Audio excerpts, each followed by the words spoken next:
is a WLKY special presentation. It's like a war zone. You don't know who's going to die next. State of Addiction. It's affecting everybody. We've been in $1 million homes with the drug overdose.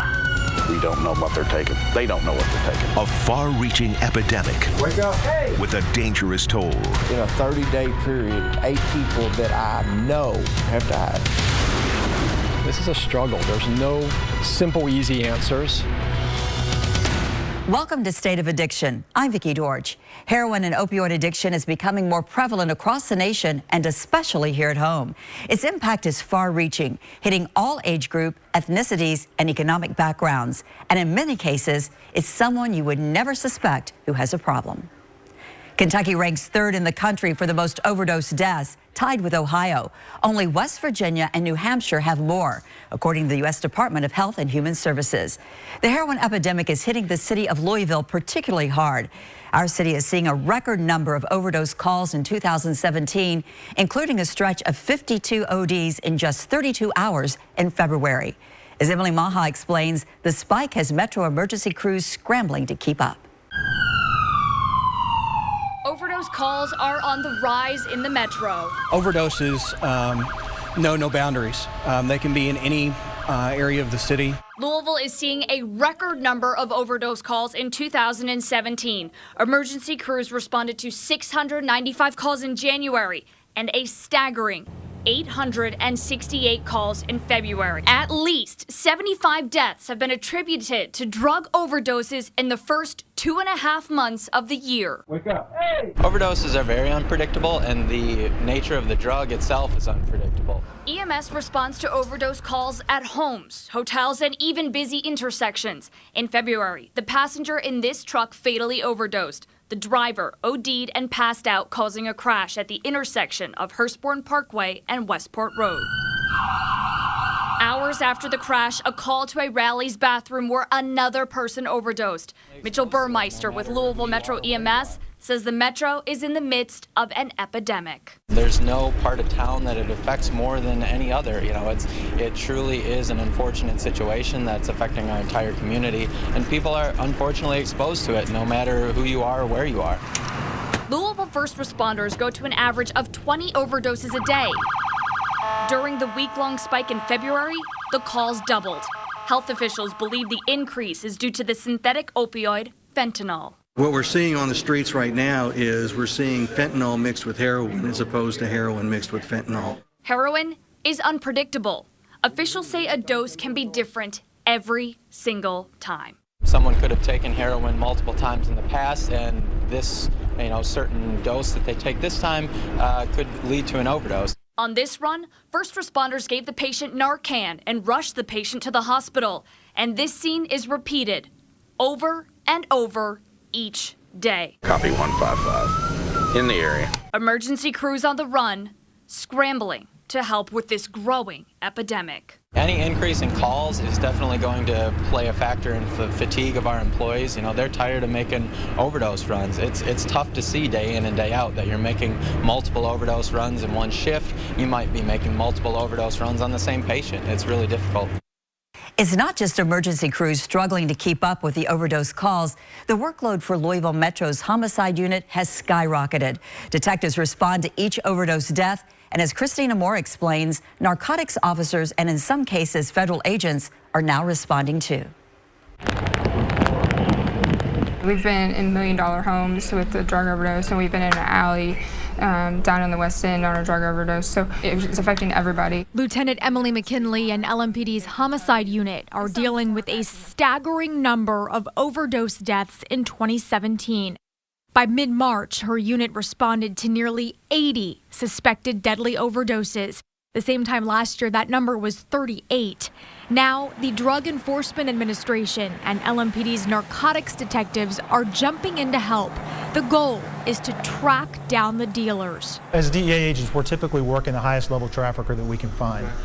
Because of this epidemic, we've had to rethink the way we're doing things, and that's what this part of this strategy is we're having to mix things up, and we're actually targeting that first line distributor, which is something a little unusual for us. The DEA's 360 Strategy pilot program kicked off last year in 4 cities: Louisville, Pittsburgh, St. Louis, and Milwaukee.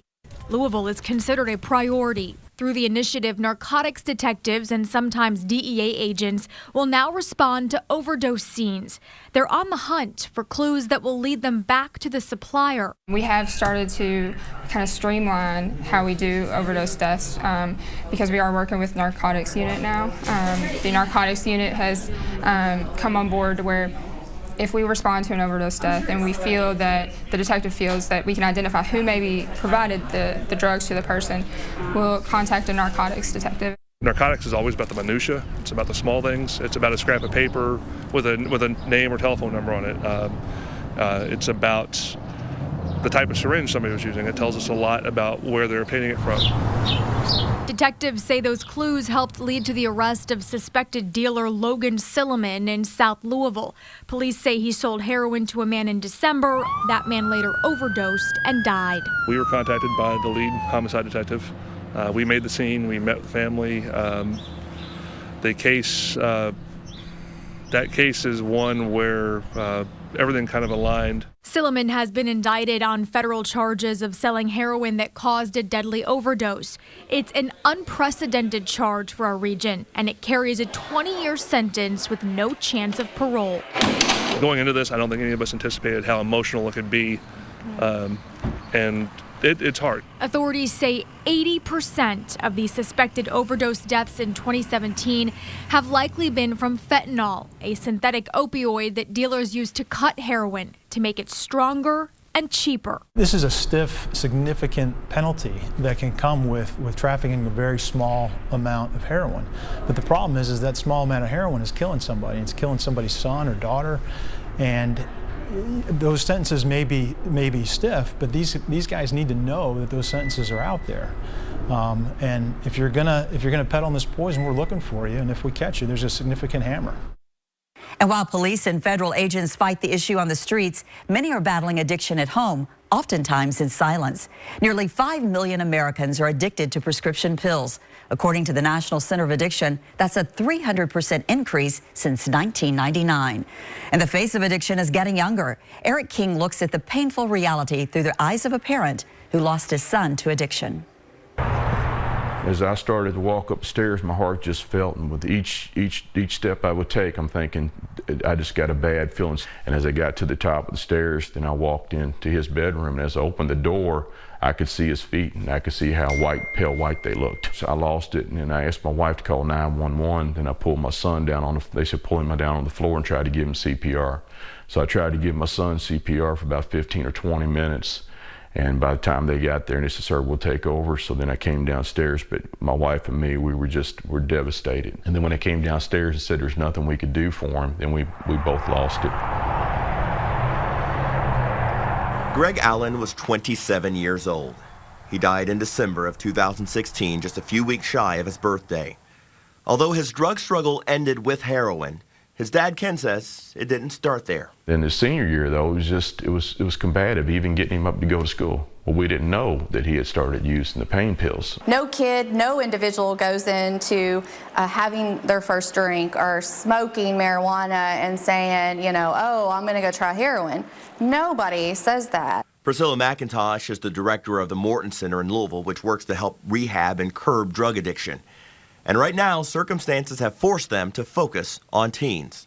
We've had calls where elementary kids are crushing up sweet tarts and snorting them up their nose. There's two different things. There's the scenario where we have adolescents who maybe are drinking, smoking marijuana, and using prescription pills. They're kind of testing the waters, and with that, maybe they get in trouble. The parents are realizing there's something going on. According to the American Society of Addiction Medicine, in 2015, the last full year stats are available, 276,000 kids in the U.S. between the ages of 12 and 17 were abusing over-the-counter pain meds. An additional 122,000 were addicted to prescription pain meds. And 21,000 kids had tried heroin, with an estimated 5,000 calling themselves current users. Right now it's a heroin epidemic. If we're going to get out of dealing with an epidemic every time we turn around, it has to start at the young age. Young people, we're all inquisitive as human beings, but the younger we are, the more inquisitive we are. That's how we learn. And you might try something for the first time, but heroin's the one thing you cannot try one time. For Ken, it's about replaying his son's life, traveling the painful road of constantly asking if there was something more he could have done or said that would have changed his son's path. Despite the daily horror of that trek, it comes with a small bit of solace knowing his story, his son's story, could potentially help another family struggling with addiction or even concerns of the possibility of it. There's not a day that goes by that we don't shed tears. You know, we're tore up by it because he meant that much to us. And I know other families are going through the same thing. I don't want to see anybody have to go through this. It's painful. Coming up next, tracing the origins of the opioid epidemic. Heroin, cocaine, crank, you name it, it's here. We'll take you to a small eastern Kentucky town where pharmacies dominate the landscape and addicts are fueling crime.